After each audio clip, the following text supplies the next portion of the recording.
नमस्कार, मैं विजय लक्ष्मी, सहायक आचार्य राजनीति विज्ञान, गौरी देवी राजकीय महिला महाविद्यालय अलवर। और आज इस वीडियो में हम जानेंगे संयुक्त राष्ट्र अंतर्राष्ट्रीय न्यायालय, जिसे हम इंटरनेशनल कोर्ट ऑफ जस्टिस यानी ICJ के नाम से भी जानते हैं। अंतर्राष्ट्रीय न्यायालय की स्थापना 1945 में संयुक्त राष्ट्र चार्टर द्वारा की गई और अप्रैल 1946 में इसने काम करना शुरू किया। यह संयुक्त राष्ट्र का प्रमुख न्यायिक अंग है, जो हैग, नीदरलैंड के पीस पैलेस में स्थित है।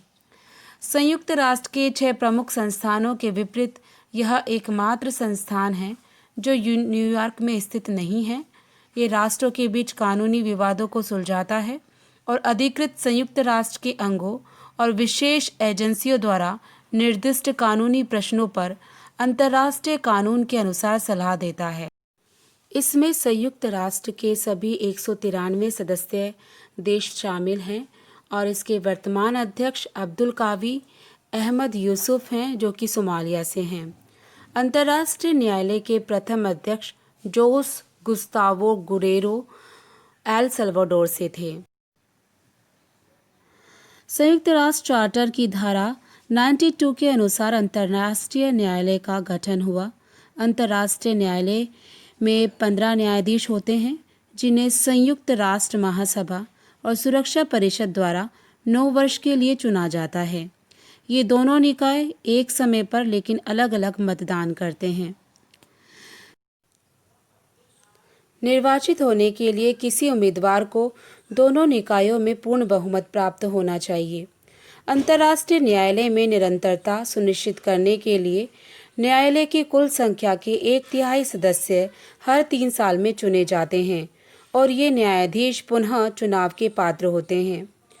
न्यायालय के 15 न्यायाधीश अलग अलग क्षेत्रों से लिए जाते हैं। अफ्रीका से 3, लैटिन अमेरिका और कैरेबियन देशों से 2, एशिया से 3, पश्चिमी यूरोप और अन्य राज्यों से 5 और पूर्वी यूरोप से 2 न्यायाधीशों का चुनाव किया जाता है। न्यायाधीशों का चुनाव जाति भेद, रंग भेद, धर्म भेद के आधार पर न होकर योग्यता के आधार पर होता है।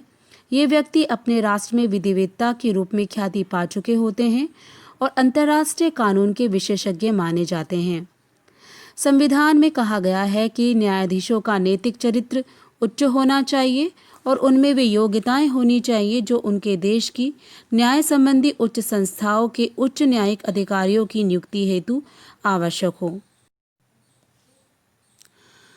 न्यायाधीशों को अनेक विशेषाधिकार भी प्राप्त होते हैं। उनको राजनयिक उन्मुक्तियां प्रदान की जाती है। न्यायालय के सम्मुख वादियों के प्रतिनिधि, परामर्शदाता और वकीलों को भी स्वतंत्रता पूर्वक कार्य करने की छूट दी जाती है। न्यायालय के संविधान के अनुसार इसमें 15 न्यायाधीशों के अतिरिक्त अस्थायी या तदर्थ न्यायाधीशों की नियुक्ति का प्रावधान भी है। न्यायालय की गणपूर्ति यानी कोरम 9 रखा गया। न्यायालय के सभी निर्णय बहुमत से लिए जाते हैं। बहुमत न होने पर सभापति का निर्णायक मत मान्य होता है। न्यायालय की भाषा फ्रेंच और अंग्रेजी है। अन्य भाषाओं को भी अधिकृत रूप में प्रयुक्त किया जा सकता है। न्यायालय अपनी कार्यविधि एवं नियमावली स्वयं तैयार करता है। न्यायालय के सामने वे सब विवाद जा सकते हैं जिनको दोनों पक्ष उनके सामने रखना चाहें या जिनका संयुक्त राष्ट्र चार्टर या किसी संधि के अनुसार न्यायालय में लाया जाना अनिवार्य हो। न्यायालय के समक्ष प्रस्तुत मुकदमों में वादी और प्रतिवादी केवल राष्ट्र ही हो सकते हैं, व्यक्ति नहीं। ऐसे राष्ट्र जो संयुक्त राष्ट्र के सदस्य नहीं हैं, अपने विवाद का निर्णय इस न्यायालय द्वारा करा सकते हैं, किंतु सुरक्षा परिषद द्वारा निर्धारित शर्तों को मानना पड़ता है। सुरक्षा परिषद भी ऐसी शर्तें नहीं रख सकती जिनके कारण गैर सदस्य राष्ट्रों में असमानता दृष्टिगत हो। हालांकि अंतर्राष्ट्रीय न्यायालय का स्थायी सदन हैग में है, लेकिन इसकी मुकदमे की सुनवाई दूसरे देशों में भी हो सकती है। अंतर्राष्ट्रीय न्यायालय अपना अध्यक्ष एवं उपाध्यक्ष 3 वर्ष के लिए निर्वाचित करता है। दोनों ही दोबारा चुनाव लड़ सकते हैं। अंतर्राष्ट्रीय न्यायालय का क्षेत्राधिकार को 3 वर्गों में विभाजित किया जा सकता है। पहला है ऐच्छिक क्षेत्राधिकार, वॉलंटरी जुरिस्डिक्शन। अंतर्राष्ट्रीय न्यायालय की संविधि की धारा 36 के अनुसार न्यायालय उन सभी मामलों पर विचार कर सकता है जिनको संबंधित राज्य न्यायालय के सम्मुख प्रस्तुत करे। दूसरा है अनिवार्य क्षेत्राधिकार। राज्य स्वयं घोषणा करके इन क्षेत्रों के न्यायालय के आवश्यक क्षेत्राधिकार को स्वीकार कर लेता है। ये हैं संधि की व्याख्या, अंतर्राष्ट्रीय कानून के क्षेत्र से संबंधित सभी मामले, किसी ऐसे तथ्य का अस्तित्व जिसके सिद्ध होने पर किसी अंतर्राष्ट्रीय कर्तव्य का उल्लंघन समझा जाए तथा किसी अंतर्राष्ट्रीय विधि के उल्लंघन पर क्षतिपूर्ति का रूप और परिणाम। प्रोफेसर ओपेनहाइम ने न्यायालय के इस क्षेत्राधिकार को वैकल्पिक आवश्यक क्षेत्राधिकार कहा। और तीसरा है परामर्शात्मक क्षेत्राधिकार या सलाहकारी क्षेत्राधिकार। अंतर्राष्ट्रीय न्यायालय द्वारा परामर्श देने का कार्य भी संपन्न किया जाता है। महासभा या सुरक्षा परिषद किसी भी कानूनी प्रश्न पर अंतर्राष्ट्रीय न्यायालय का परामर्श मांग सकती है। संयुक्त राष्ट्र के दूसरे अंग और विशेष अभिकरण भी उनके अधिकार क्षेत्र में उठने वाले कानूनी प्रश्नों पर न्यायालय से परामर्श प्राप्त कर सकते हैं। परामर्श हेतु न्यायालय के सम्मुख लिखित रूप में प्रार्थना की जाती है। इस प्रार्थना पत्र में संबंधित प्रश्न का विवरण और वे सभी दस्तावेज होते हैं जो प्रश्न पर प्रकाश डाल सकते हैं। न्यायालय का परामर्श केवल परामर्श होता है, जिसे मानने के लिए किसी भी संस्था को बाध्य नहीं किया जा सकता। न्यायिक निर्णयों की क्रियान्विति, एग्जीक्यूशन ऑफ जुडिशियल डिसीजन। संयुक्त राष्ट्र संघ के निर्णयों का क्रियान्विति करने के लिए संघ के चार्टर की धारा 94 में ये व्यवस्था की गई है। इसके अनुसार संघ का प्रत्येक सदस्य यह प्रतिज्ञा करता है कि वह किसी मामले में विवादी होने पर अंतर्राष्ट्रीय न्यायालय के फैसले को मानेगा। यदि एक पक्ष न्यायालय के निर्णय को नहीं मानता तो दूसरा पक्ष सुरक्षा परिषद का आश्रय ले सकता है। न्यायालय के निर्णय को क्रियान्वित करने के लिए आवश्यक कार्यवाही तय करते समय सुरक्षा परिषद के 9 सदस्यों की स्वीकृति आवश्यक है। इसमें से 5 स्थायी सदस्य भी होने चाहिए। सुरक्षा परिषद जैसा आवश्यक समझे वैसी कार्यवाही करेगी। व्यवहार में ये देखा गया है कि न्यायालय के निर्णयों का राज्य आदर करते हैं, लेकिन फिर भी अंतर्राष्ट्रीय न्यायालय के निर्णय देश में स्थित न्यायालयों के निर्णयों की भांति बाध्यकारी नहीं होते। न्यायालय द्वारा कानून का प्रयोग कराया जाता है, अंतर्राष्ट्रीय विधि का प्रयोग करता है। जो वाद निर्णय के लिए अंतर्राष्ट्रीय न्यायालय में पेश किए जाते हैं, उन वादों में अंतर्राष्ट्रीय न्यायालय के न्यायाधीश विधियों का प्रयोग करते हैं। इसमें सामान्य और विशिष्ट पूर्व अंतर्राष्ट्रीय संधियां और समझौते जिनको वादग्रस्त पक्ष स्वीकार करते हों, वे अंतर्राष्ट्रीय परंपराएं और रीति रिवाज जिनका सामान्यतः प्रयोग किया जाता है, सभ्य राष्ट्र द्वारा मान्यता प्राप्त कानूनों के सामान्य सिद्धांत और भिन्न भिन्न राष्ट्रों के विधिवेत्ताओं और न्यायाधीशों द्वारा दिए गए निर्णय इसमें सम्मिलित होते हैं। जैसा कि अभी मैंने बताया कि अंतर्राष्ट्रीय न्यायालयों के निर्णयों के पीछे कोई बाध्यकारी शक्ति नहीं है, फिर भी जब से इसने जन्म लिया है तब से इसके द्वारा अनेक अंतर्राष्ट्रीय मामलों को सुलझाया जा चुका है। अगर अंतर्राष्ट्रीय न्यायालय में भारतीय न्यायाधीशों की बात करें तो सबसे पहला नाम आता है सर बेनिगल नरसिम्हा राव यानी BN राव जी का, जो कि 1950 से 1952 में यूनाइटेड नेशन सिक्योरिटी काउंसिल के इंडियन रिप्रेजेंटेटिव भी रह चुके थे। 1951 में अंतर्राष्ट्रीय न्यायालय के न्यायाधीश पद के लिए इनका चुनाव किया गया था और उसके बाद 1952 में इन्होंने अंतर्राष्ट्रीय न्यायालय के न्यायाधीश का पद ग्रहण किया, लेकिन अस्वस्थ होने के कारण 1953 में ज्यूरिच में इनकी मृत्यु हो गई, इनका निधन हो गया। और इस तरह से सर बेनिगल नरसिम्हा राव 1952 से 1953 तक अपने अंतर्राष्ट्रीय न्यायालय के न्यायाधीश पद पर सुशोभित रहे। दूसरा नाम आता है डॉक्टर नगेंद्र सिंह डूंगरपुर का।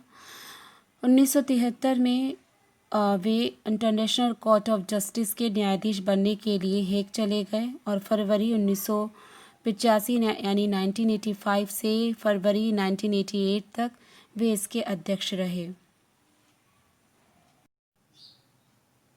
तीसरा नाम आता है रघुनंदन स्वरूप पाठक यानी RS पाठक जी का, जिन्होंने 1989 से 91 तक अंतर्राष्ट्रीय न्यायालय के न्यायाधीश पद पर कार्य किया। उन्हें इंटरनेशनल कोर्ट के सेकंड टर्म में सर्व कर रहे इंडियन जज मिस्टर नगेंद्र सिंह की डेथ के बाद कैजुअली इलेक्टेड किया गया था। और चौथा नाम आता है न्यायमूर्ति दलबीर भंडारी का। इन्हें भारत सरकार ने जनवरी 2012 में अपने आधिकारिक उम्मीदवार के रूप में नामित किया था। 27 अप्रैल 2012 को हुए चुनावों में भंडारी ने अपने प्रतिद्वंदी फ्लोरेंटिनो फेलिसियानो के 58 के विरुद्ध संयुक्त राष्ट्र महासभा में 122 यानी 122 वोट प्राप्त किए, जिन्हें फिलीपींस सरकार ने नामित किया था।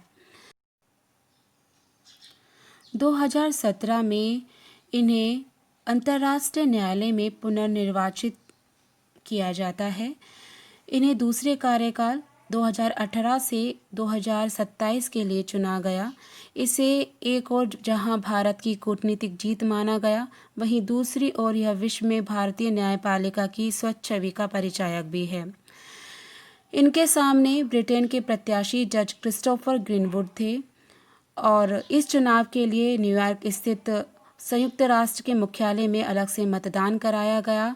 ऐसा माना जा रहा था ब्रिटेन के अलावा सुरक्षा परिषद के अन्य स्थायी सदस्य, जिनमें अमेरिका, रूस, फ्रांस, चीन, जितने भी स्थायी सदस्य थे वो ग्रीनवुड के पक्ष में थे और संयुक्त राष्ट्र महासभा का समर्थन दलबीर भंडारी को प्राप्त था।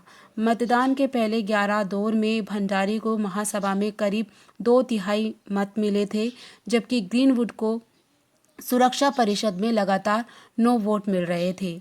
जहां सुरक्षा परिषद में बहुमत ब्रिटेन का था, तो वहीं महासभा में बहुमत भारत को मिलता दिखाई दे रहा था। इस गतिरोध को समाप्त करने के लिए सुरक्षा परिषद और महासभा की संयुक्त बैठक यानी जॉइंट कॉन्फ्रेंस का प्रस्ताव दिया गया। संयुक्त बैठक के प्रस्ताव से पहले वीटो पावर वाले देश ब्रिटेन के समर्थन में दिख रहे थे, लेकिन उनका यह समर्थन भी ब्रिटेन को बढ़त नहीं दिला सकता था।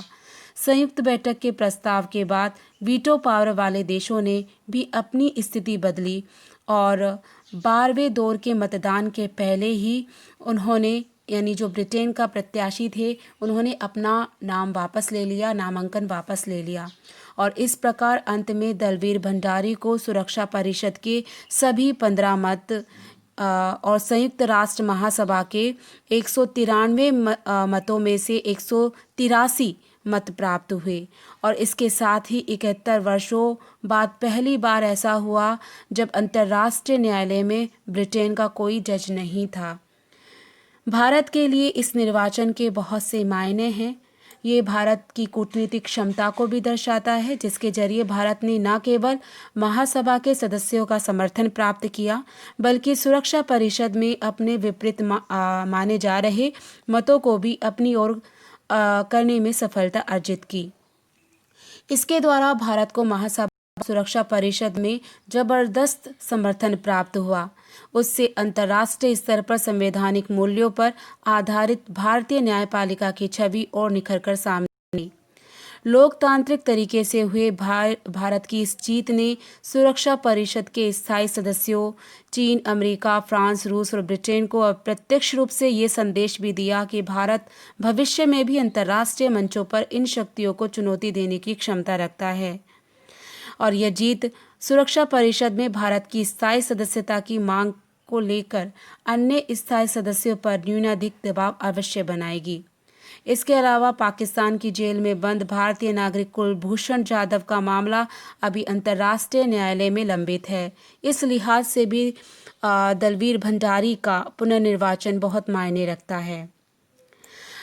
आज के इस वीडियो में इतना ही। धन्यवाद।